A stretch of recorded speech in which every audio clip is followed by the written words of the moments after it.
समुदाय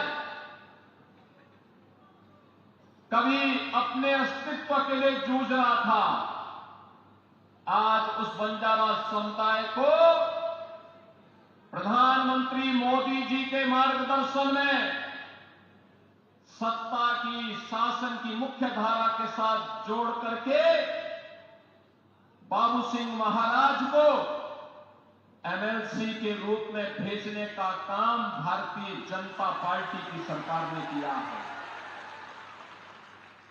ये कार्य इसलिए महत्वपूर्ण है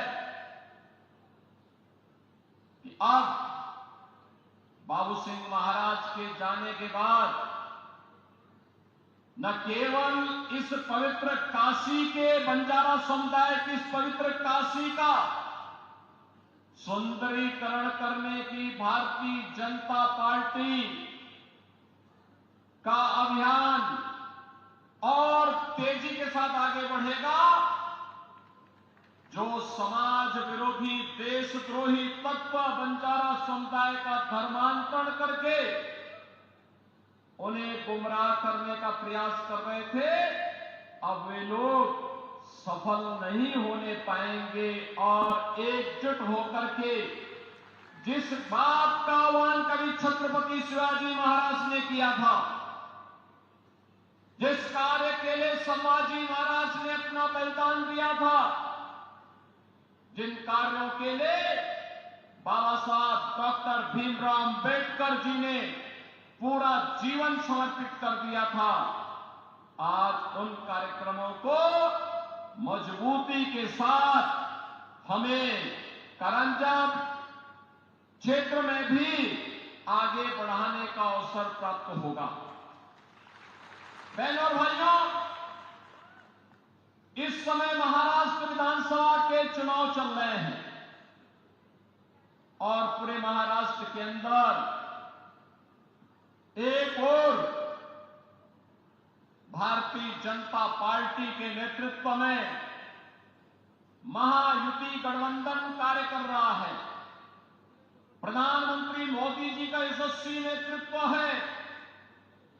मोदी जी का कार्य पिछले 10 वर्ष के अंदर पूरे देश ने देखा है। बिना भेदभाव के शासन की योजना का लाभ हर गांव को, हर गरीब को, हर किसान को, हर नौजवान को, समाज के हर एक तबके को देने का कार्य हो रहा है। वहीं दूसरी ओर समाज और राष्ट्रद्रोही तत्वों को अपने गले का हार बनाने वाला महाअघाड़ी के नाम पर एक महाअघाड़ी गठबंधन भी कांग्रेस के नेतृत्व में आपके बीच में है। न उनके पास नीति है, न देश को आगे बढ़ाने की कोई नीति है, न उनकी नियत साफ है और न उनमें नैतिक बल ही है। ये लोग मुस्लिम पुष्टिकरण की राह पर चल करके देश की अपूर्णीय क्षति करना चाहते हैं और इसलिए मैं आपसे कहने के लिए आया हूं, याद करिए, महायुति गठबंधन, भाजपा, शिवसेना, एनसीपी, ये सभी मिलकर के महाराष्ट्र के विकास के लिए कार्य कर रहे हैं। मोदी जी का यशस्वी नेतृत्व है। देवेंद्र फडणवीस भारतीय जनता पार्टी के नेता के रूप में इन कार्यक्रमों को आगे बढ़ाने का कार्य कर रहे हैं।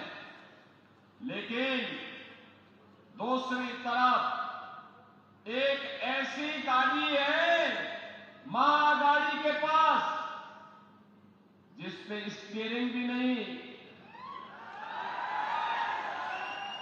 उस गाड़ी के टायर भी गायब हो गए हैं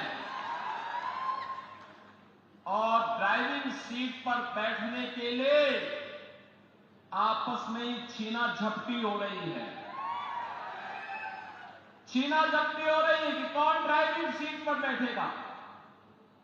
और इसलिए बहनों और भाइयों, सीमाएं सुरक्षित हुई हैं। याद करिए, जब एक कांग्रेस की सरकार थी, पाकिस्तान घुसपैठ करता था, आतंकी वारदात को अंजाम देता था, बड़ी बड़ी घटनाएं घटित होती थी। हम लोग बोलते थे उस समय कि भाई पाकिस्तान के खिलाफ कार्रवाई करो, तो कांग्रेस का नेतृत्व कहता था कि नहीं नहीं, हमारे संबंध खराब हो जाएंगे। बहन और भाइयों, आज आप देखते होंगे पाकिस्तान भारत की सीमा का अतिक्रमण नहीं कर सकता, आतंकवादियों को भारत की सीमा में घुसपैठ करने के लिए प्रश्रय देने का दुस्साहस नहीं कर सकता। अगर करेगा तो फिर खामियाजा भी भुगतेगा। ये नया भारत है, ये नया भारत है। छेड़ता नहीं है, लेकिन कोई छेड़ता है तो छोड़ता भी नहीं है।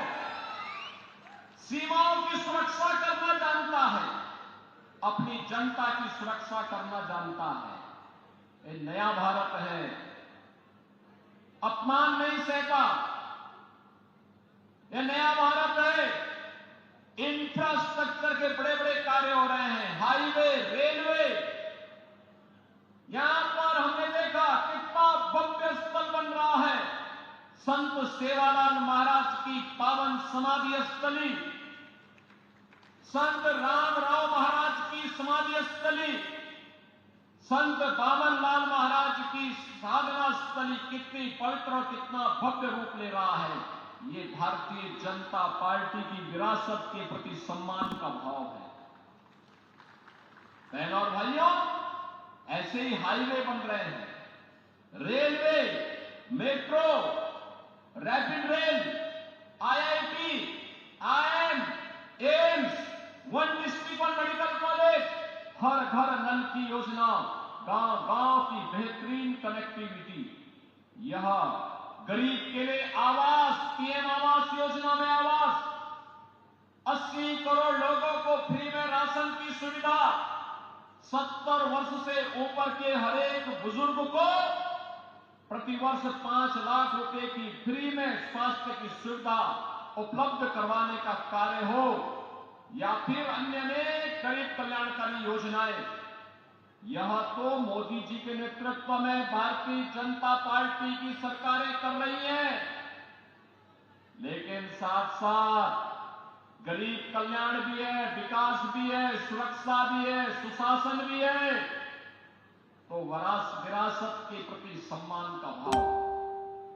अयोध्या में 500 वर्षों के बाद अयोध्या में फिर से भगवान राम की जन्मभूमि पर भव्य राम मंदिर का निर्माण हो गया है। भव्य राम मंदिर का निर्माण, यह काम कांग्रेस भी कर सकती थी, लेकिन कांग्रेस को हिंदू भावनाओं की चिंता नहीं थी। कांग्रेस को हिंदू भावनाओं की चिंता नहीं थी। बहनों और भाइयों, अयोध्या दुनिया की सुंदरतम नगरी बन रही है, भगवान राम की स्थली सुंदर बन रही है। लेकिन प्रश्न है, अयोध्या में यह अपमान 500 वर्ष पहले क्यों झेलना पड़ा था? राम मंदिर के 500 वर्षों तक क्यों संघर्ष करना पड़ा था?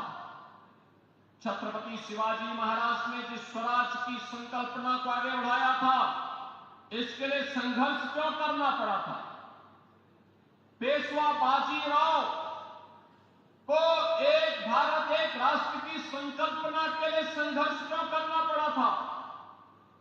सामाजिक समता के लिए महात्मा फुले को क्यों आंदोलन करना पड़ा था?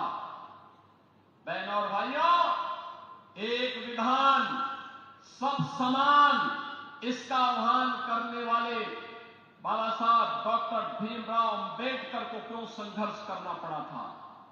कारण था, हम बटे थे और बटे थे इसीलिए कटे थे। हम बटे थे इसीलिए कटे थे, और आज हम कहने के आए, एक है और सेक है। एक है, सेक है, यानी